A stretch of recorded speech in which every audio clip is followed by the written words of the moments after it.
Tingin ko sumalpok to. Ayan, pilay siya. O, ayan, naangat.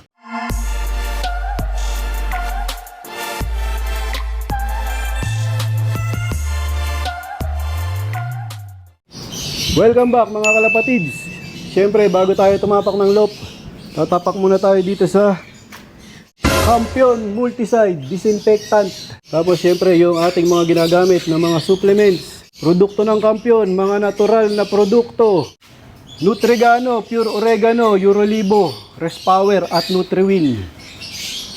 Tapos syempre yung ating patoka, kalapatids, breeder mix. Ito na ulit yung update dito sa bumalik na ibon namin mga kalapatids.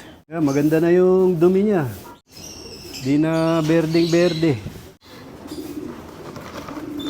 Yan nga yung dumi niya. Ano na, buo na. Hindi na katulad nung unang dating niya dito. Basang-basa. Tapos berdeng-berde. Kaya nga Campion Phoenix yung binigay ko mga kalapatids.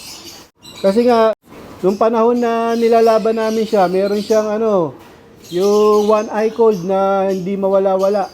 Yung kabilang mata nga niya, nung panahon na nilalaban namin siya, nakapikit tapos parang may keso. So, kaya yung Campion Phoenix ang ibinigay namin. Yun talaga yung gamot doon mga kalapatids sa mga nagluluha. Yung mga ayaw matanggal na one eye cold, mga halak. Yan, Campion Phoenix ang para doon sa sakit na yun, mga kalapatids. Yan. Dahil tapos na nga namin siyang gamutin ng Campion Phoenix, Eurolibo naman yung binibigay namin sa kanya. Para sa atay naman niya, mga kalapatids. Papatakan ni JJBK ng Eurolibo. 2 hanggang 3 patak, okay lang mga kalapatids. Kasi yung Eurolibo nga ay natural. Ano yan? Liver tonic. Pampahealthy ng atay, mga kalapatids. Ha? Mabigat na.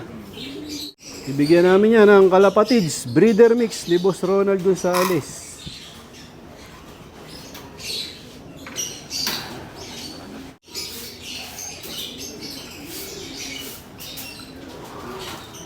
Mga ilang araw na to dito, JJBK ang sakulam. So pang 8 days na daw niya dito mga kalapatids.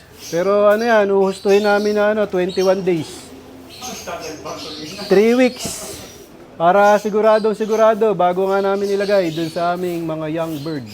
Tapos dito sa aming mga breeder dito sa loob ng ibunan mga kalapatids. Ito na lang yung mga natitira. 6 na pares na lang mga kalapatids. Yan, hinihintay na lang namin maglakihan yung mga inakay nito. Tapos na kami mag-breed dito sa lugar na to mga kalapatids. Dito nga naglabas na naman ng grisel. Bali pang-6 na grisel na namin to. Na young bird mga kalapatids. Sayang hindi grisel tong nestmate niya. Dito nga sa aming colony mga kalapatids, halos 3 pares na lang yung iniintay namin dito. Yan, katulad dito. Tsaka yun, yung imbrek, cross imbrek. Halos lahat dito, puro barako na lang yung natitira. Wala na yung mga hen. Tinanggalan na namin ang mga hen. Dahil nga off-season breeding na mga kalapatids. Tag-ulan na. Pahinga na yung mga breeder namin sa breeding. Next year na ulit. Maliban na lang kung mga may special na breeding kaming gagawin. Pero i-condition ulit namin sila bago i-breed. Tapos dito naman sa aming young bird loop, mga kalapatids. Ito na yung mga young bird namin. Yung first batch nga mga kalapatids, yung nakikita nyo sa viewing na matagal, napapakawalan na namin. Siguro 1 week nang pinapalabas. Yung iba, rumoronda na. Tapos yung second batch, rumoronda na rin. Ang nangyari, mas malakas pa yung second batch kaysa dun sa mga first batch. Kasi nga, matagal na viewing yung first batch, halos 1 buwan. Samantalang itong second batch, tuloy-tuloy yung pagpapakawala nila. Binago lang namin yung oras. Kaya lang, nakakatakot lumipad itong aming second batch, lalo na to. Itong ibon ni J. Barba. Ang lakas lumipad nito mga kalapatids, ang tagal niya bago umuwi. Tapos meron kami isang na-disgrasya mga kalapatids, ito, napilay. Tingin ko sumalpok to. First batch to mga kalapatids, nakaupo siya. Bali yung kanang paa niya. Hindi na namin ipapakita mga kalapatids kasi nga baka bawal kay YouTube. Yung nakasingsing ng MacArthur, yun yung iniinda niya. Tingin ko nga nabali. Sana wag mamaga. para hindi matanggalan ng ng singsing kasi sayang yung niya, yung singsing. Sa singsing ng MacArthur siya na pilayan, mga kalapatid. Ayan Ayan, pilay siya ayan, naangat. Pero ang tapang pa rin Kahit pilay pa rin nanunok Masungit pa rin siya, mga kalapatid. Pinoprotektahan niya yung perch niya. Kahit masakit yung paa. Nakita ko, malakas siya kumain. Dati nga, naka-experience ako nung ganito. Binubuli nung ibang kasama niya.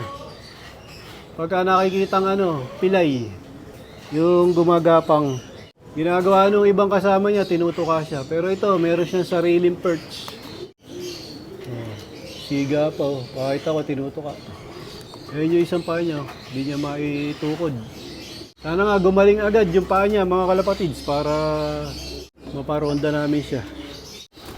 Ngayon nga, ang bala ko dito, mga kalapatids, yung first batch lang muna, yung papalabasin. Yung second batch, pahinga muna. Yung first batch, hindi makasabay doon sa second batch ng lipad, mga kalapatids. Kaya naisip ko na dito muna yung yung second batch. Yung first batch muna yung palalakasin namin, mga kalapatids, yung matagal na i-viewing. Para magkasabay na sila sa ranging. Tapos ito mga bago, ito katulad dito, mga kalapatids. Maya namin sila papakulan, mga 10 o'clock. Magpapatanghali muna kami. Yung na to, mga pwede nang pumitik o nagsusubok ng lumipad. Napakain ko na rin pala to, mga kalapatids. Inagahan ko yung pagpapakain. Konti lang yung binigay ko sa umaga, mga kalapatids. Kasi nga kung sakaling papalabasin namin sila, madali namin sila mapapapasok mamayang hapon. Siyempre, yung binigay natin dyan, walang iba kung hindi ang kalapatids. Breeder mix ni Boss Ronald Gonzales. So, breeder mix nga yung binibigay namin dyan, mga kalapatids, sa mga young bird. Kasi nga, mga nagdi-develop pa yung mga katawan yan, kailangan niya ng protein. Tapos yung inuman nila, siyempre, laging may yan. Nutrigano, pure oregano. Produkto ng Kampiyon. Gutom na yung aming mga stock hen, mga kalapatids. Nakaabang na. Ayan, lalo na si Puti. Mukhang lumalapad na yung katawan ni Puti. Ayan, lumalapad na yung balikat. Bibigyan na ni JJBK ang sakulam ng 50% kalapatids. Breeder mix, 50% barley. So, ganun pa rin yung patuka namin dyan, mga kalapatids. Kaya nga na sinabi ko, gagawin namin yan hanggang January siguro, mga kalapatids. Tapos magpapalit na kami ng pure 100% kalapatids, breeder mix kapag malapit na namin sila isa lang sa breeding ulit, mga kalapatids. Mga kalapatids, meron akong bisita. Matagal ko ng subscriber to, mahilig siyang mag-like, tsaka mag-share ng aking mga video, tsaka mag-comment sa aking YouTube channel. Taga Lucena City.